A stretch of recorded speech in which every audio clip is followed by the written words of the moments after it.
My grandmother always yanked my hair hard enough to make my head jerk back and pulled so hard my neck cracked. So, I made her shave her own head completely. My grandmother, Dolores, was 72 and had an obsession with my hair since I was little. I had long curly hair that reached my waist, and she couldn't keep her hands off it. Every time she saw me, she'd yank it hard enough to jerk my head back, then run her fingers through it, saying she was checking if it was real. She'd been doing this since I was 5 years old, and I was 23 now. She'd pull so hard my scalp would ache for hours. At family dinners, Dolores would walk behind my chair and grab a handful to smell it. Said she was making sure I wasn't using cheap products that would embarrass the family. If she didn't like how it smelled, she'd pull harder and tell everyone my hygiene was questionable. When I'd try to move away, she'd grip tighter and say disrespectful grandchildren don't deserve personal space. She'd actually wrap my hair around her fist like a rope and use it to pull me closer when she wanted to criticize something about me. My weight, my job, my relationship status, each criticism came with a sharp tug. At my cousin's wedding, Dolores pulled my hair during the ceremony because she wanted to see if my curls were natural or permed. The whole church heard me gasp in pain. She whispered loud enough for 3 rows to hear that only trashy women got perms, and she needed to check. She pulled out several strands, examining them like evidence while the bride and groom were saying vows. When my mom told her to stop, Dolores said she had a right to know if her granddaughter was lying about her appearance. She'd do this thing where she'd compare my hair to her own. Dolores had thin, dyed blonde hair that she spent $300 on every month at the salon. She'd pull my hair and her own, saying mine was too thick, too ethnic-looking, too attention-seeking. She actually told people I grew it long to show off and make other women feel bad. She'd yank it during photos, saying I took up too much space in frames. During Christmas dinner last year, she grabbed my hair while I was serving myself potatoes and pulled backwards so hard I dropped the spoon. Hot potatoes splattered everywhere. She said clumsy people shouldn't have distracting hair and maybe I should cut it all off. She held my hair like reins on a horse, steering me around the kitchen while telling everyone this was how they trained girls to be graceful in her day. My boyfriend Kevin finally said something, and Dolores called him whipped for defending someone with obviously fake hair. She pulled extra hard to prove her point and actually made my neck crack. But here's what Dolores didn't know. Her precious salon hair was mostly extensions. I found out from her hairdresser Jorge when I went to the same salon. He mentioned my grandmother had been coming for years because her hair was so thin she needed extensions to look presentable. She had maybe 30% real hair left. The rest was $3,000 worth of European hair extensions she got replaced every 8 weeks. She told everyone she had naturally thick hair for her age and good genes. Dolores was hosting her 73rd birthday garden party and demanded everyone attend. She specifically called to tell me to wear my hair up so I wouldn't overshadow her event with my attention-seeking style. She'd already told people she was going to check if I'd followed orders, and there would be consequences if I disobeyed. I showed up with my hair down. Dolores saw me from across the garden and started marching over. I could see her hand already reaching out. She grabbed a huge handful from the back and pulled down hard, saying, "I never learned respect." That's when I stepped sideways quickly. The thing about extensions is they're attached with glue or tiny beads. When you pull them wrong, they come out. And take the real hair with them. Dolores's hand was tangled in my hair when I moved. She didn't let go fast enough. The force pulled her off balance and she grabbed harder, trying to steady herself. I spun away and her hand stayed twisted in my hair, pulling her forward. She fell face first into the dessert table. But the real damage happened to her hair. The sudden jerking motion when she fell had yanked out 3 tracks of extensions. They were hanging from her hand, still tangled in my hair. Everyone could see the bald patches on her scalp where they'd been attached. The remaining extensions were crooked, showing the sparse, gray reality underneath. Dolores tried to get up but slipped on cake frosting. More extensions came loose and fell on the ground like dead blonde snakes. Her real hair was maybe 2 inches long and patchy like a molting bird. People gasped. Dolores scrambled to her feet with cake frosting smeared across her cheek and down the front of her expensive silk blouse. 3 tracks of blonde extensions dangled from her right hand like dead things. The remaining 30 guests stood completely frozen. Nobody moved. Nobody spoke. Everyone could see the bald patches on her scalp where the extensions had been glued. The spots were shiny and pink with little bits of adhesive still stuck to them. She realized what everyone was seeing and dropped the extensions like they were on fire. Her hands flew up to smooth her real hair over the gaps. But there wasn't enough hair to cover anything. Her real hair was maybe 2 inches long and gray and patchy. It stuck up in weird angles where the remaining crooked extensions pulled it sideways. She looked like a molting bird that got caught in a windstorm. One extension hung down over her left ear at a 45-degree angle. Another track had come completely loose and was sliding down the back of her head. She grabbed at it desperately, but that just made another section come free and fall onto the grass. I stood there with my heart pounding so hard I could feel it in my throat. Dolores turned to look at me with pure rage in her eyes. Her mouth opened and I knew she was about to scream something horrible, but then she noticed that one of the extensions was still caught in my hair. The blonde track hung between us like a bridge connecting her humiliation directly to me. Someone in the crowd made a sound. It was barely a sound at all, just a quick exhale through their nose, but it was definitely a laugh. That single noise broke whatever spell had frozen everyone in place. Suddenly, half the guests were biting their lips and looking away. The other half stared with wide, uncomfortable eyes like they were watching a car accident. My aunt covered her mouth with her hand. My cousin's husband turned his whole body away and his shoulders were shaking. Even the caterer standing by the gate had her hand pressed over her mouth. Kevin stepped between me and Dolores before she could move toward me. He stood with his shoulders back and his voice came out firm and clear. You fell because you grabbed her hair too hard and wouldn't let go. Everyone here saw what happened. Dolores's face went from red to purple. The color spread up from her neck to her forehead. A vein I'd never noticed before stood out on her temple. You deliberately humiliated me at my own party. You're a disrespectful monster who planned this whole thing. Her voice cracked on the last word. Spit flew from her mouth. She was shaking so hard the remaining extensions bounced against her head. My mom stepped forward from where she'd been standing near the dessert table. Her voice came out quiet, but everyone could hear it in the silence. Dolores, stop making a scene. The comment was so ridiculous given what just happened that I almost laughed. But then I heard how Mom's voice was shaking. I looked at her face and realized she was actually standing up to her mother for the first time I could remember. Mom's hands were clenched into fists at her sides. Dolores whipped around to face her daughter so fast that another extension came loose and fell at her feet. Whose side are you on? The question came out like a hiss. Mom didn't answer right away. She just stood there looking at her mother with something in her eyes I'd never seen before. Raymond moved toward his mother with his hands out like he was approaching a scared animal. He's my uncle and Dolores's son, and he's always been the peacemaker. Mom, let me help you to a chair. I think everyone should probably leave now. But before anyone could move, Mariah Savage spoke up from near the punch bowl. She's a family friend who's known Dolores for 30 years. I'm not going anywhere until someone explains what I just witnessed. Other guests started murmuring agreement. People were looking at the extensions scattered on the ground, looking at Dolores's exposed scalp, looking at me with the blonde track still hanging from my hair. The evidence was right there for everyone to see. Something significant had just happened and they all knew it. Dolores started crying. Real tears streamed down her face, mixing with the frosting. Her whole body shook with sobs. I have a medical condition that causes hair loss. She knew about it. She deliberately caused my fall to expose me in front of everyone. She was actually pretty convincing. The tears looked real. Her voice broke in all the right places.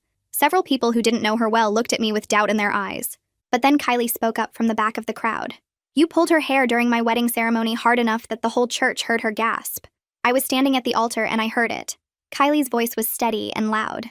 She walked forward through the crowd until she was standing next to me. You've been pulling her hair since she was 5 years old. Don't stand there and act like you're the victim. Dolores's mouth opened and closed. No sound came out. The photographer shifted his weight from foot to foot. He held his camera awkwardly. Should I delete the photos I just took? Dolores screamed yes. At the same time, 3 other guests said they already had videos on their phones. One woman held up her phone to show she was still recording. Another guest said he'd already sent his video to the family group chat. The realization that her humiliation had been documented and shared made Dolores completely lose control. She started yelling that she was going to sue everyone present for invasion of privacy at her own party. She pointed at different people in the crowd, threatening legal action. Her finger shook as she pointed. More extensions slipped loose and fell. Kevin touched my elbow gently. We should leave before this gets worse.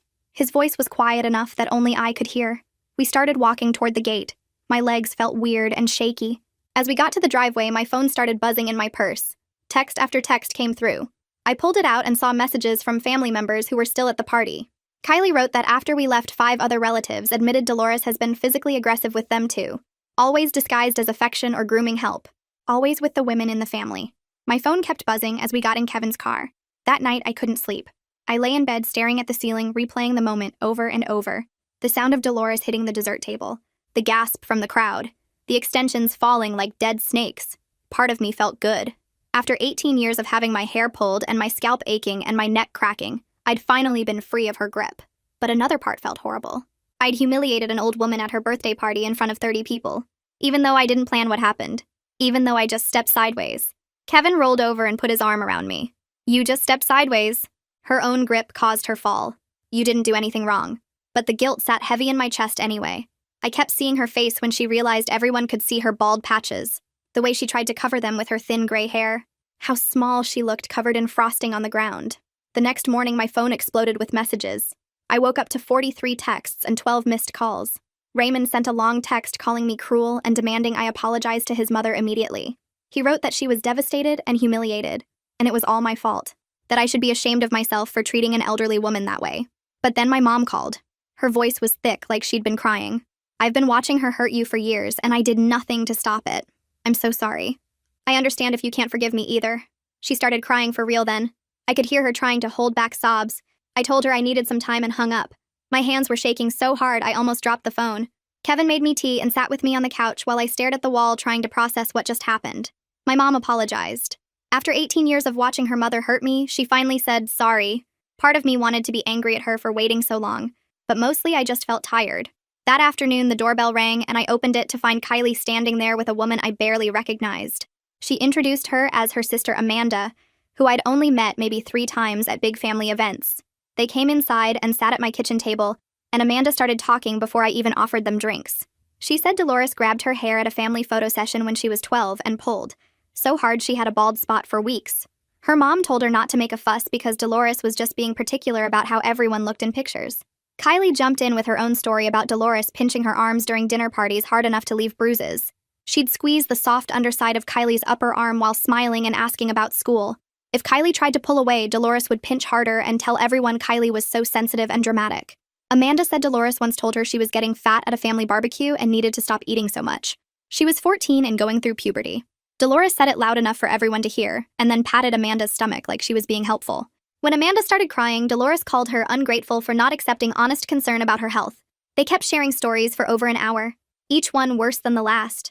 Pinches and hair pulls and cruel comments disguised as care. Amanda admitted she stopped going to family events after she turned 18 because being around Dolores gave her panic attacks. Kylie said she almost didn't invite Dolores to her wedding but felt obligated because family. They both looked at me with this mixture of relief and sadness. Relief that someone finally exposed Dolores. Sadness that it took so long and hurt so many people. None of us had told each other before because we each thought we were the only target. Dolores had been so good at isolating her victims. 3 days after the party, my phone rang from an unknown number. I almost didn't answer because I was exhausted from family drama. But something made me pick up. A man's voice asked if I was Dolores's granddaughter, and when I said yes, he introduced himself as Jack Moody. The name meant nothing to me until he said he was Dolores's brother. I'd met him maybe twice in my entire life at funerals. He lived in Oregon or Washington or somewhere far away. Jack said he heard about what happened at the party from Raymond. His voice was quiet and careful, like he was choosing each word. He told me Dolores had been like this since they were kids. She used to pull his hair when their mother wasn't looking and hit him in places that wouldn't show bruises. When he told their mom, she said Dolores was just passionate and spirited, and he needed to toughen up. Jack said he joined the military at 18 specifically to get away from his sister and never moved back. He'd kept minimal contact for 40 years because being around her made him feel like a scared kid again. He wanted me to know that what I did at the party was brave, that standing up to Dolores was something he never managed to do. His voice cracked a little when he said he was sorry he wasn't around to protect the younger family members from her. I thanked him and we talked for another 20 minutes about Dolores's patterns and behaviors. He said she'd always targeted people she thought were weaker or couldn't fight back. She fed on control and attention.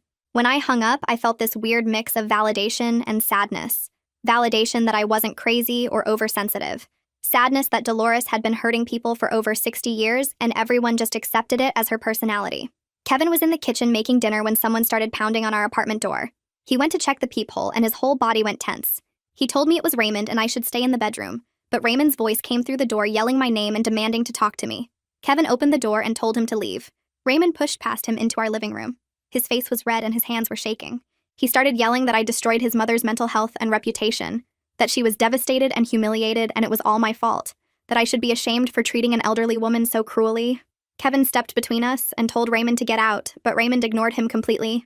He kept yelling about how Dolores had done nothing to deserve this treatment, how I was vindictive and cruel, how the whole family was turning against her because of my lies. Something inside me snapped. I stepped around Kevin and looked Raymond right in the face. I told him his mother had been assaulting me since I was 5 years old, that she'd yanked my hair hard enough to make my neck crack, that she'd humiliated me in public over and over for 18 years. I asked him where his concern for my mental health was all those years. Where was he when his mother was hurting me? My voice got louder with each word until I was almost shouting. Kevin put his hand on my shoulder, but I shook it off. I told Raymond every single incident I could remember. The wedding, Christmas dinner, every family photo. Every gathering where his mother grabbed me and pulled me and criticized me, while everyone watched and did nothing. Raymond's face went from red to pale white. He sat down heavily on our couch without being invited. His mouth opened and closed like he was trying to find words. He finally stammered that he thought it was just Dolores being affectionate in her weird way, that he had no idea the hair pulling was that serious or had been going on that long. I described the pain in detail, the way my scalp would ache for hours, the time my neck actually cracked. The public humiliation at Kylie's wedding when the whole church heard me gasp. Raymond kept getting paler. He put his head in his hands and sat there for a long minute. When he looked up, his eyes were wet. He said he was sorry, that he should have paid more attention, that he'd been so focused on managing his mother's moods and keeping her happy that he never noticed she was hurting people. Kevin stood by the door with his arms crossed, watching Raymond carefully. I sat down in the chair across from the couch, feeling suddenly exhausted. Raymond asked me to tell him everything, and I did. Every incident I could remember going back to when I was 5 years old. He listened without interrupting, and by the end, he looked sick. 2 days later, I was at work when my phone rang. Dolores' name showed up on the screen. I stepped outside to take the call, and Kevin's advice about recording it popped into my head. I started the voice memo app right before answering. Dolores' voice was cold and controlled. Not the hysterical crying from the party or the warm grandmother voice she used in public. This was something else. Ice cold and dangerous. She informed me that she was telling everyone I attacked her unprovoked at the party. That I'd always been jealous of her beauty and vitality. That I was a disturbed young woman who needed help. She said she was considering getting a restraining order against me to protect herself from further attacks. Her voice never wavered. Every word was calculated. She said the family was turning against her because of my lies and manipulation. That I'd always been a problem child who craved attention. That she'd tried to help me over the years, but I was beyond help. I didn't say anything. Just let her talk while the recording captured every word. She went on for almost 10 minutes, listing all the ways I'd supposedly wronged her. The threats were crystal clear. She was going to destroy my reputation and turn the whole family against me. When she finally finished, I told her I'd recorded the entire call. There was a long silence. Then she hung up. That evening, my phone rang again. This time it was Mom, and she was crying. So hard I could barely understand her. She finally calmed down enough to tell me that Dolores had started calling extended family members, aunts and uncles and cousins who weren't at the party. She was telling them I physically assaulted her, that I attacked an elderly woman unprovoked. Mom's phone had been blowing up with messages from relatives expressing concern and disappointment in me. Some of them were asking if I needed psychiatric help. Others were saying they never would have expected this from me. I felt sick to my stomach. I told Mom about the recording, and she said to send the video too, the one Mariah took at the party. I pulled up the family group text and sent both. The video showed everything clearly. Dolores grabbing my hair first, me trying to step away, her refusing to let go even as she fell, the extensions coming out, all of it captured on someone's phone camera. I added a message saying anyone who wanted the full story should watch the video before believing Dolores' version. The next morning, I woke up to dozens of messages. The video had spread through family text chains and group chats faster than Dolores' lies could travel. Relatives who initially believed her were now sending me apologies. They'd seen the proof. Several of them added their own stories about Dolores' aggressive behavior over the years. One cousin wrote a long message about how Dolores slapped her across the face at a family reunion 10 years ago. She was 17 and wearing makeup for the first time. Dolores told her she looked like a prostitute and slapped her in front of everyone. When the cousin started crying, Dolores said she was doing her a favor by teaching her about appropriate appearance. My phone kept buzzing with similar stories. It was like the video had opened a floodgate. People who'd been quiet for years were finally talking. Raymond's call came 2 days after the family chat exploded with stories. He asked if we could meet for coffee, and his voice sounded tired and confused. I agreed because he was one of the few people who hadn't immediately picked a side. We met at a place halfway between our apartments, and he looked like he hadn't slept much. He had a laptop bag with him and kept fidgeting with the zipper. When we sat down, he opened the laptop and turned it toward me. He'd been going through old family videos, the kind our parents recorded on bulky cameras in the 90s. He clicked play on one labeled My 10th Birthday Party. The video showed me in a pink dress surrounded by cousins and presents. Then Dolores walked into frame and grabbed my hair from behind. You could see my whole body jerk backward, and the cake plate I was holding fell and shattered on the floor. Everyone in the video laughed like it was funny. My mom picked up the broken plate while Dolores kept holding my hair and saying something to the camera about clumsy children. The video me had tears in my eyes, but I was smiling because that's what you do at your own birthday party. Raymond stopped the video and looked at me with this horrible expression. He apologized for not protecting me, and his voice cracked when he said it. He admitted he always thought Dolores was just being affectionate in her own weird way. He never realized how much it hurt, or how often it happened. I didn't know what to say, so I just nodded and drank my coffee. Raymond clicked through more videos, and there were dozens of moments where Dolores had her hands in my hair or was pulling me toward her by it. In one video from a family reunion, I was maybe 12 and trying to walk away from her, but she had my hair wrapped around her hand like a leash. Raymond closed the laptop and put his head in his hands. He started talking about his father, my grandfather, who died when I was still a baby. He said his dad used to tell him that Dolores had a cruel streak and enjoyed having power over people smaller than her. Raymond always thought his father was being dramatic or holding on to old marriage resentments. Now he was watching video evidence that his father was right, and he'd ignored it. He wondered out loud what else his father tried to warn him about that he dismissed. Then he admitted Dolores had been calling him every single day since the party. She demanded he make me apologize and force me to take back everything I'd said to the family. She wanted him to tell everyone that I was lying about the abuse, and that the video from the party was edited to make her look bad. Raymond said he'd been avoiding her calls for 3 days because he didn't know what to say anymore. Every time his phone rang with her number, he felt sick. We sat there for almost an hour while he processed 18 years of abuse he'd witnessed and excused. I went back to work after our coffee meeting, but I couldn't focus. My coworkers kept asking if I was okay, and I kept saying I was fine. A week crawled by with more family drama playing out in text messages and phone calls. Then on Tuesday morning, Dolores showed up at my workplace. I work in a small office with about 15 people, and we have a reception area where clients wait. I was at my desk when one of my coworkers came back and said there was someone demanding to see me. I walked to the front, and there was Dolores standing in the middle of the reception area.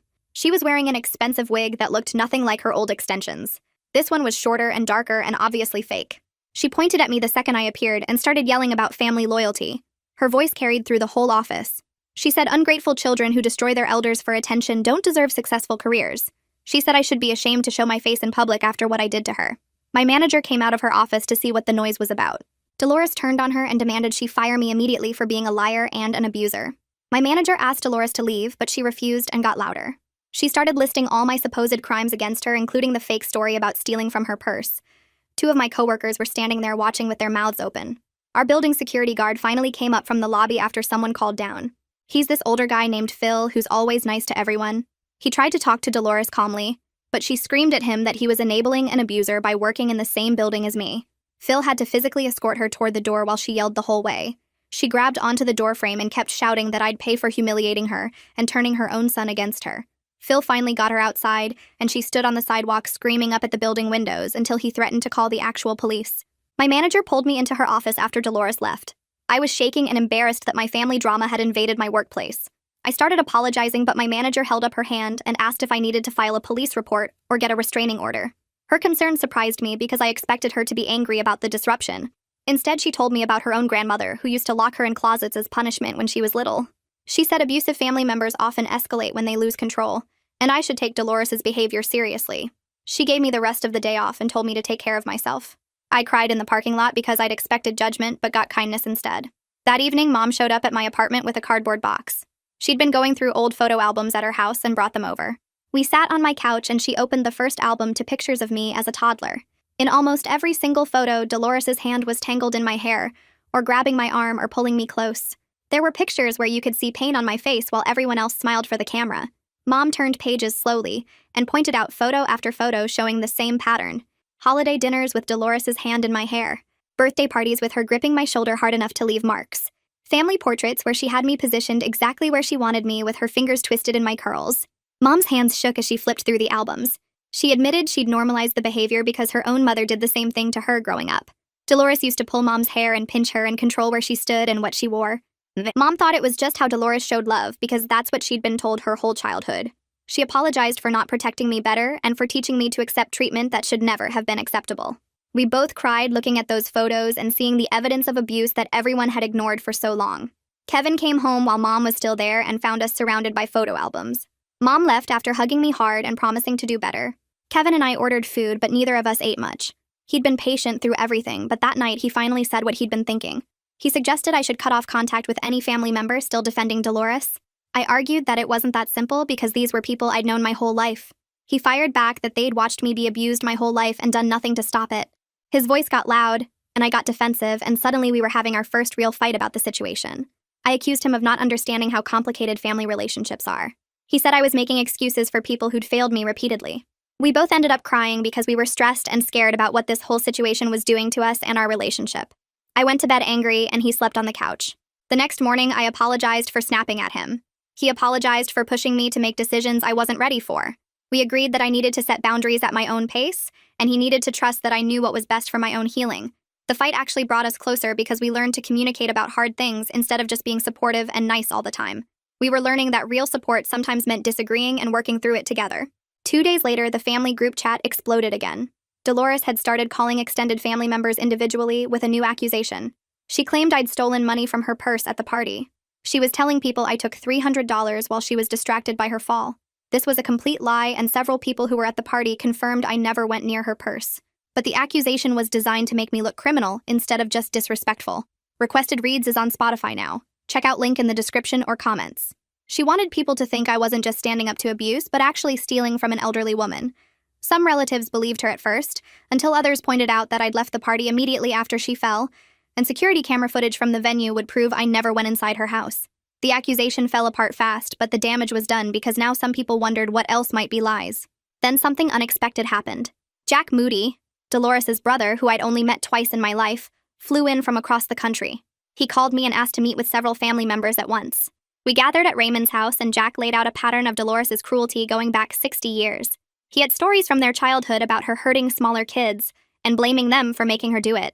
He talked about family members who'd moved away specifically to escape her, and how she'd driven wedges between relatives to maintain control. Jack admitted he'd moved across the country decades ago, specifically to get away from his sister. He said he'd felt guilty ever since for leaving younger family members to deal with her alone. He'd kept minimal contact and only came back for major events. Hearing about the party incident and seeing the videos finally made him realize he couldn't stay silent anymore. 3 weeks after the party, a legal envelope arrived at my apartment. Inside was a letter from Dolores' lawyer threatening to sue me for emotional distress and damage to her reputation. The letter claimed I'd deliberately caused her fall and publicly humiliated her. It said she was suffering from anxiety and depression, requiring medical treatment because of my actions. The letter demanded a formal apology and financial compensation for her medical bills and therapy costs. Kevin's parents had a lawyer friend they recommended, and I called him the same day. He read the letter and said it was mostly intimidation tactics, with no real legal basis. He explained that Dolores would have to prove I intended to harm her, but the video evidence showed she grabbed my hair first and I simply moved away. He offered to send a response letter for $250, which seemed reasonable for what he'd be doing. Kevin pulled out his wallet before I could even reach for my purse and handed over his credit card to the lawyer's assistant. I started to protest, but Kevin squeezed my hand and told me he didn't want me worrying about money on top of everything else happening. The lawyer said he'd have the response letter ready within 3 business days and would email me a draft to approve before sending it to Dolores' attorney. Walking out of that office felt like the first time I'd taken a full breath in weeks because someone with actual legal knowledge had confirmed I wasn't crazy or overreacting. The response letter arrived in my email 2 days later, and reading it made me cry. The lawyer had laid out the entire 18-year pattern of physical abuse in clear professional language that made it impossible to dismiss as family drama or misunderstanding. He'd requested statements from Mom, Kylie, and 3 other cousins who'd witnessed Dolores grabbing my hair at various family events.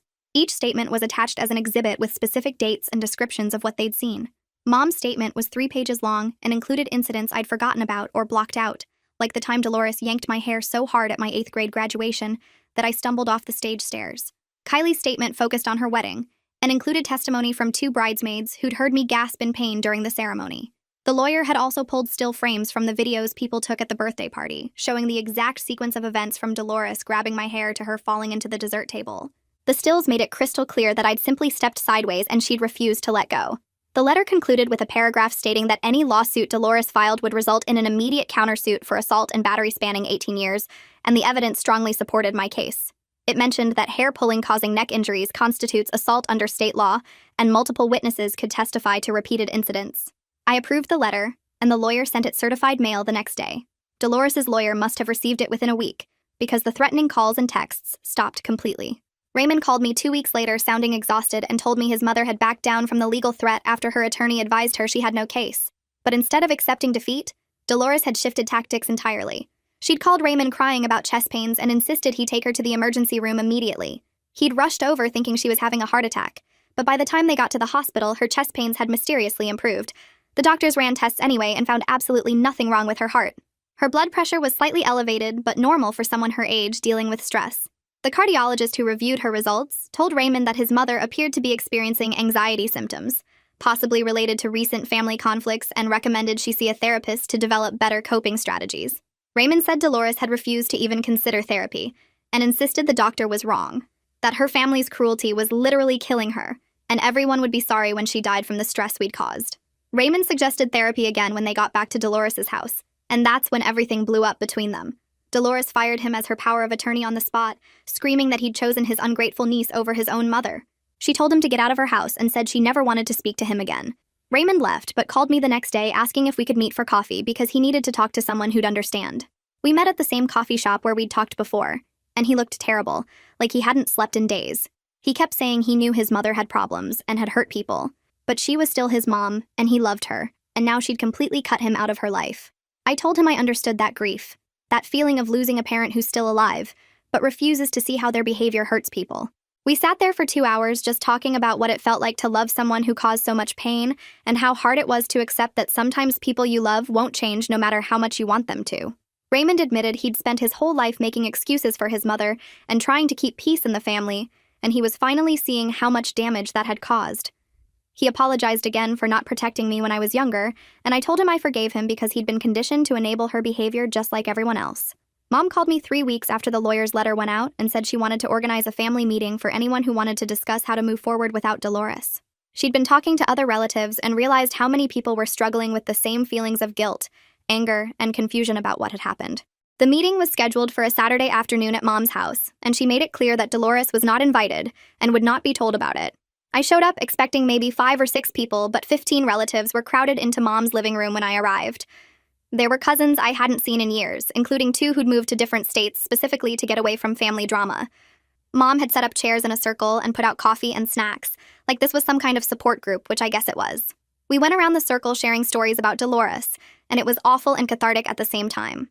Person after person described incidents of her grabbing, pinching, slapping, or verbally attacking them, usually disguised as concern or affection. My cousin Sarah talked about how Dolores had criticized her weight at every family gathering since she was 12 years old, always with a painful pinch to her stomach or arm.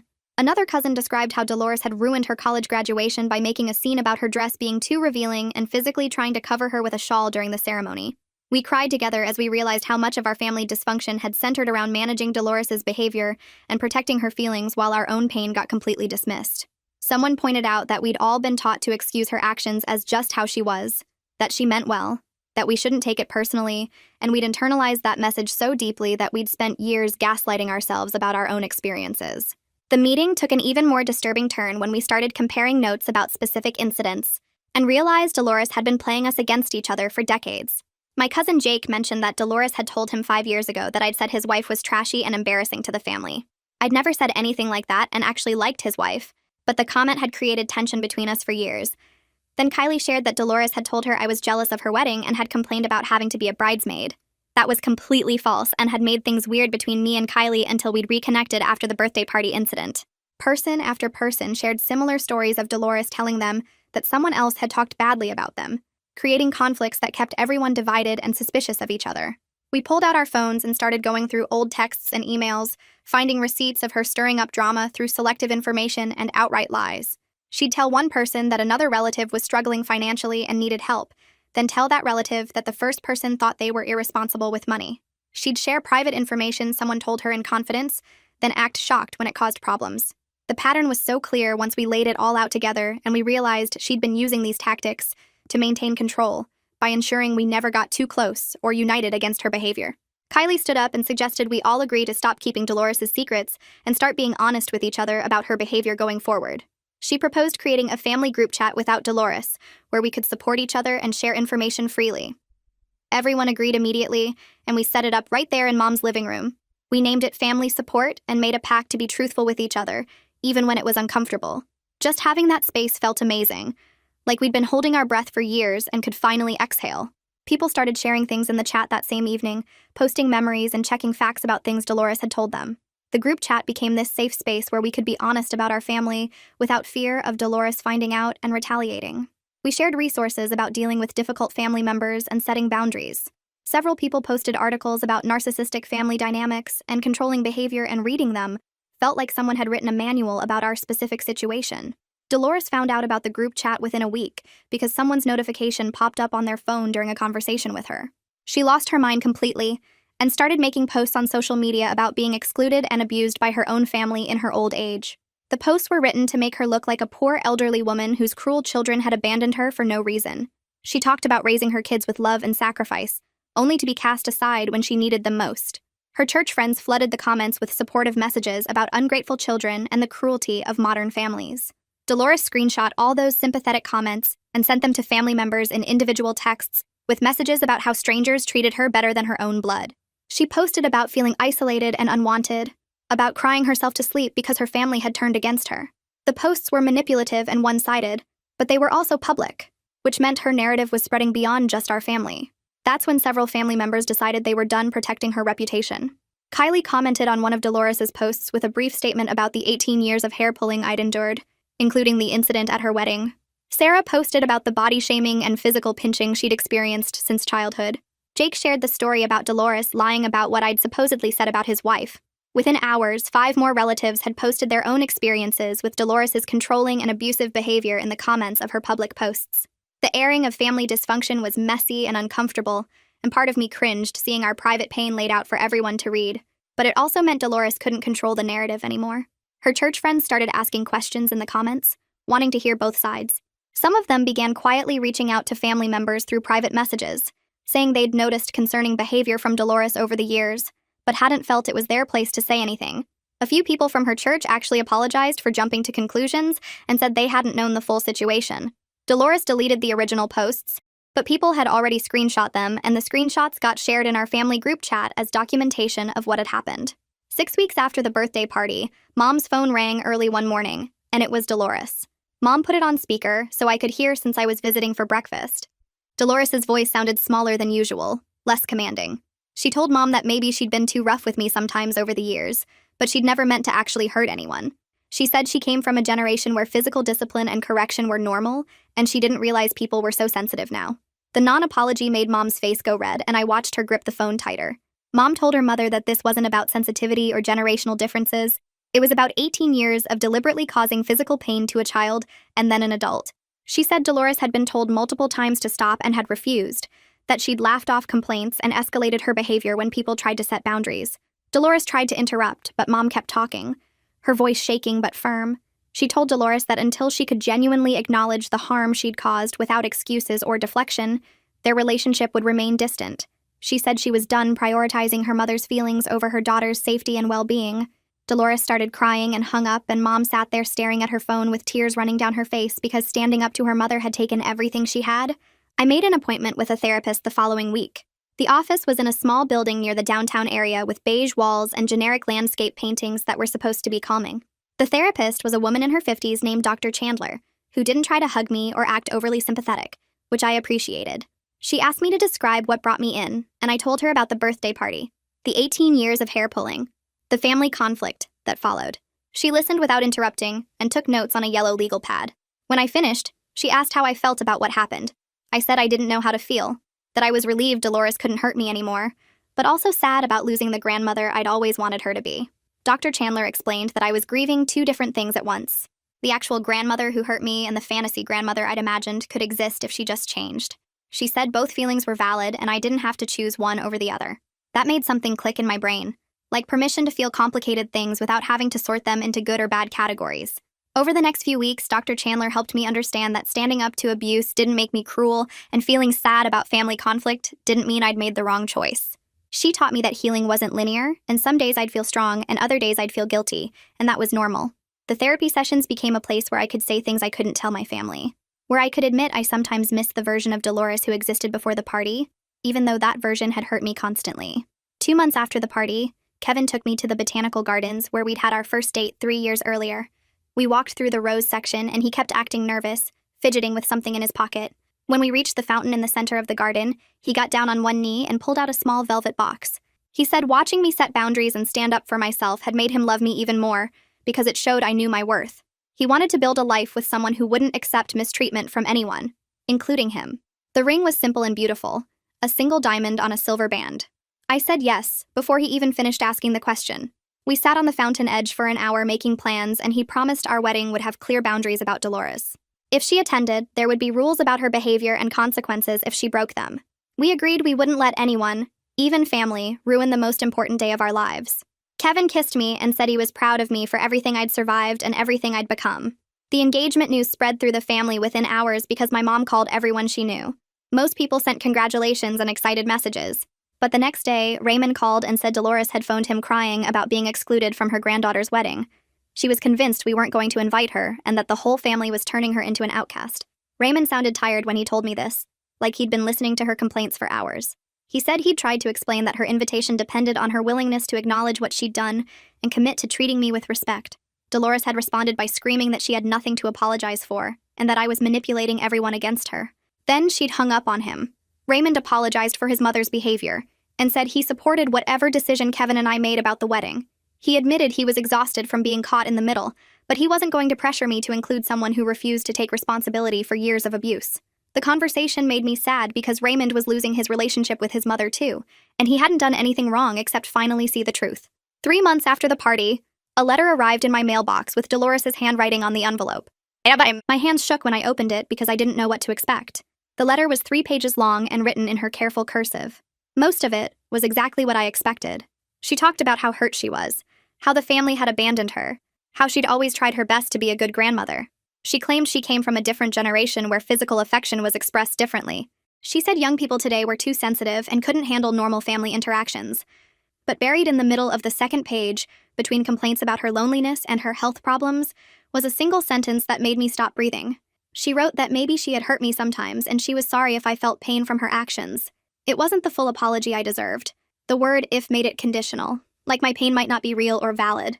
But my therapist had been preparing me for this possibility, that Dolores might never be capable of full accountability.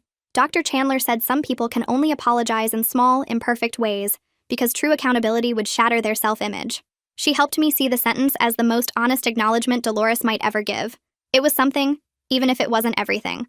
I kept the letter in my desk drawer and read it several times over the next few days, trying to decide what to do with this tiny crack in Dolores' wall of denial. I spent a week writing my response letter. Dr. Chandler helped me craft it during our sessions, making sure it was clear and firm without being cruel.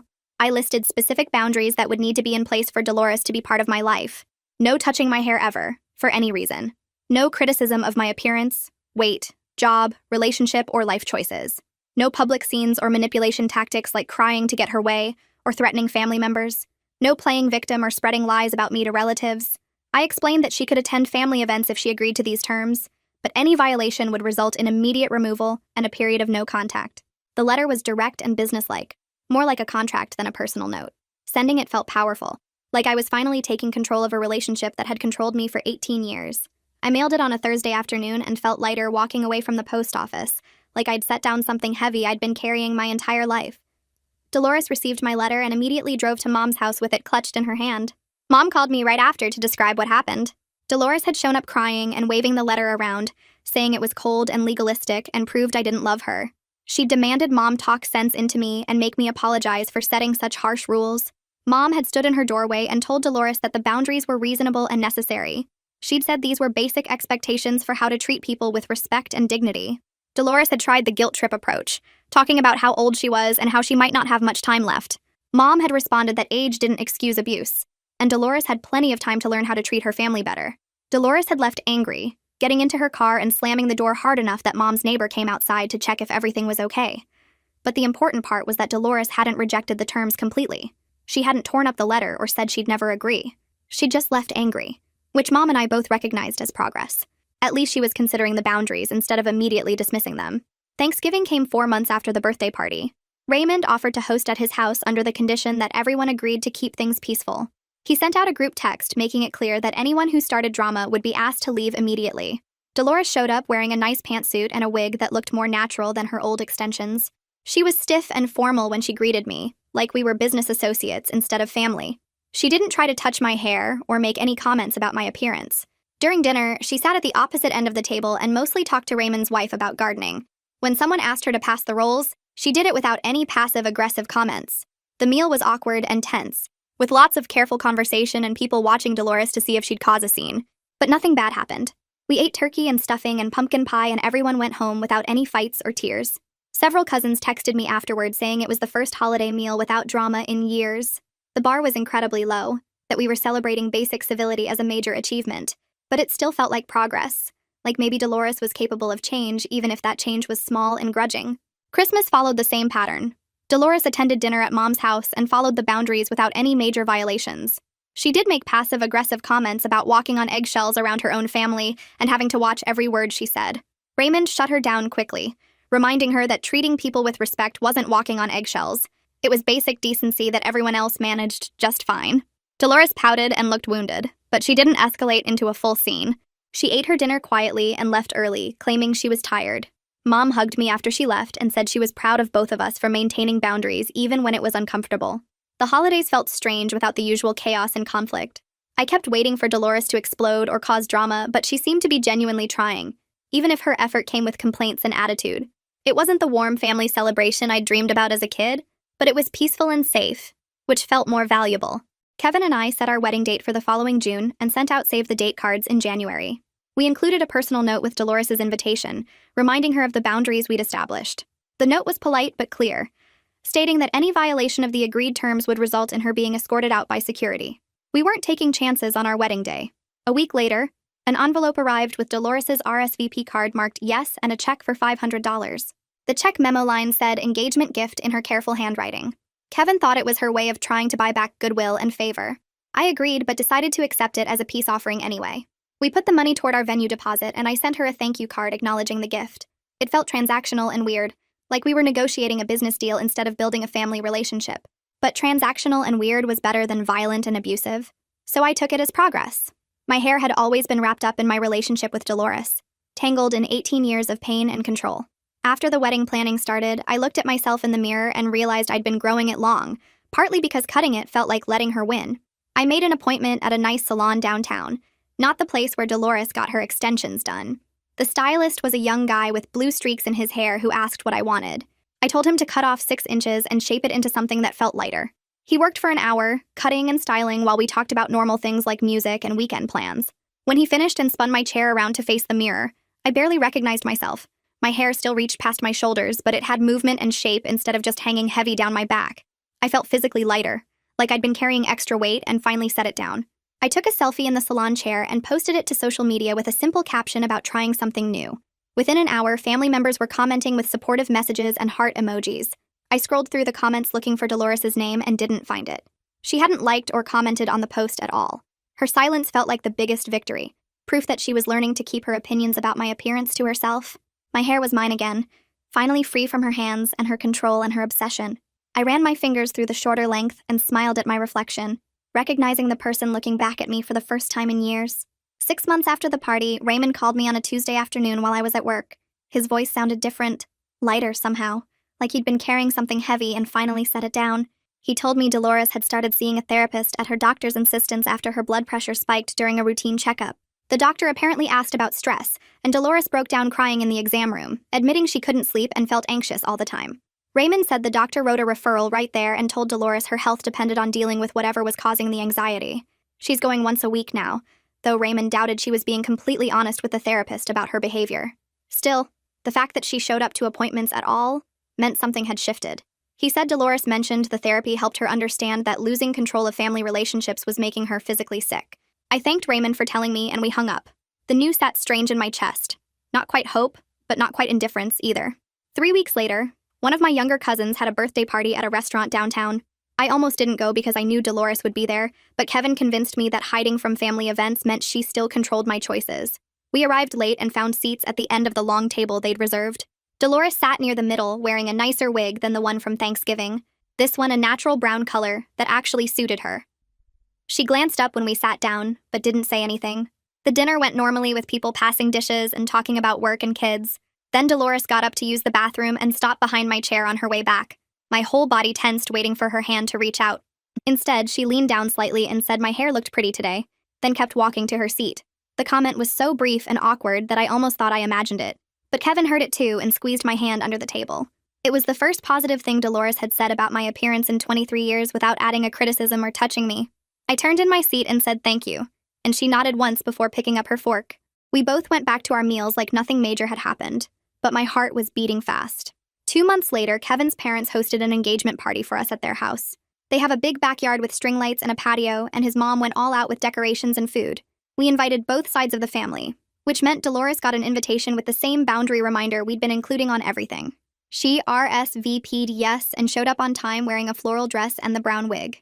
I watched her walk through the gate and braced myself for something to go wrong, but she headed straight to the gift table, set down a wrapped box, then found Kevin's mother near the drinks. They talked for at least 10 minutes while I stood across the yard pretending not to stare. Dolores smiled and laughed at something Kevin's mom said. She held her cup with both hands and nodded along to the conversation like a completely normal grandmother at a family party. Kevin's dad came over and joined them, and Dolores shook his hand and kept talking. The whole scene looked so ordinary that it made me realize how much energy she used to spend on being cruel and controlling. All that effort she put into grabbing hair and making scenes and keeping everyone anxious could have gone into just being pleasant. Watching her act appropriate for 2 straight hours felt surreal. The party was winding down when one of my younger cousins pulled me aside near the back fence. She's 19 and had been at Dolores' birthday party when everything happened. She told me she needed to say something she'd been thinking about for months. Then she started crying and said watching me stand up to Dolores that day changed her life. Her own mother had been controlling her the same way, not with hair pulling, but with constant criticism and manipulation and guilt trips. Seeing me set boundaries and refuse to accept abuse anymore inspired her to do the same thing with her mom. She'd started therapy and learned to say no and protect herself from harmful behavior. She thanked me for showing her it was possible to love family members while still keeping yourself safe from them. Her words hit me so hard I started crying too. We hugged in the corner of the yard while the party continued around us. Something good had come from that awful day at the garden party. My pain had helped someone else find their strength. 8 months after the original party, Mom texted asking if I wanted to go wedding dress shopping with her and Kylie. We set a date for the following Saturday and made appointments at 3 different bridal shops. The morning of, I was getting ready when my phone rang with Dolores' number. My stomach dropped, seeing her name on the screen. I almost didn't answer, but something made me pick up. Dolores asked if she could come dress shopping with us. Her voice was quiet and careful, not demanding like usual. I stood in my bedroom holding the phone and trying to process the request. Finally, I said yes, but told her clearly this was a supportive event with no criticism allowed. She agreed immediately and asked where to meet us. I texted her the address of the first shop and spent the drive there feeling nervous. Dolores was already waiting outside when we pulled up. She smiled when she saw us and held the door open. The first 2 shops didn't have anything I loved, but the third place had a whole section of dresses that felt right. I tried on 6 different styles while Mom and Kylie sat on the couch giving opinions. Dolores sat in the corner chair and watched quietly. When I came out in the 7th dress, a simple A-line with lace sleeves, everyone went silent. Mom started crying and Kylie said it was perfect. I turned to look in the mirror and knew immediately this was the one. When I glanced back at the couch, Dolores had tears running down her face. She wiped them away quickly but kept staring at me with this expression I'd never seen before. Back in the dressing room with just Dolores and the consultant, Dolores stepped closer while I stood on the platform. She looked up at me and said, I looked beautiful. Then she said she was proud of the woman I'd become. The words came out shaky but genuine. It was such a normal grandmother thing to say that I couldn't quite believe it was happening. She didn't try to touch my hair or my dress. She didn't add any criticism about my weight or suggest changes.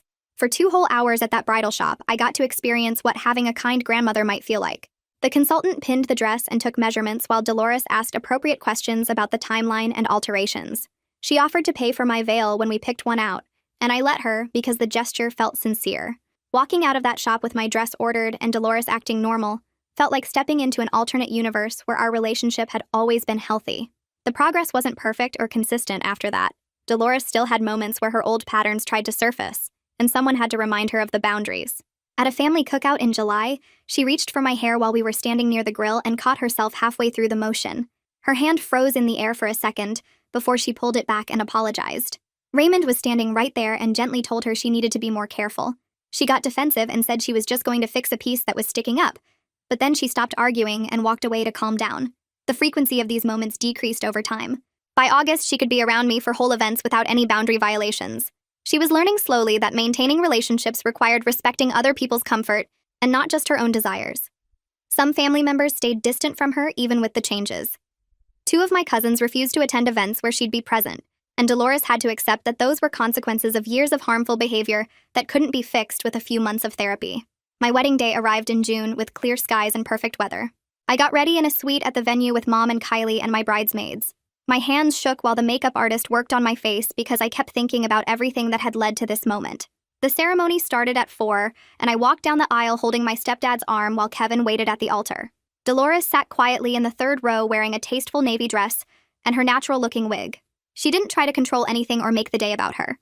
She cried during the vows like grandmothers are supposed to cry at weddings, dabbing her eyes with a tissue. During the reception, she approached me once while I was talking to guests near the cake table.